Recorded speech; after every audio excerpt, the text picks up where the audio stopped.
Patawad kung hindi ko agad nasabing patawad hanggang sa lumalim na ang mga sugat. Unti-unti tayong nagkalamat. Hindi tayo naging sapat sapagkat pinagkait natin sa isa't isa ang pagpapatawad. Ang isang salita na nilamon ng maraming pangungusap, nagsisihan, nagbatuhan ng mali, inungkat ang mga nakaraang hindi naman dapat. Kaya't nahirapan tayong umusad. Mali, hindi na tayo nakausad.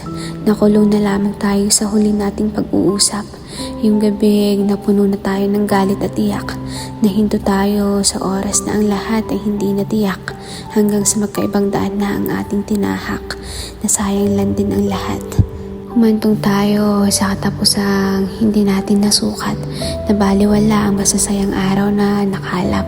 Nabura ang mga plano at pangarap dahil lang ipinagdamot natin ng pagtanggap ng mga pagkukulang at nagsusumamong mga yakap. Hindi natin naisip na ito ang mas mahirap. Ang dalawang taong pinagtagpo at pinagtapat, hindi na muling magkakakilala sa isang iglap.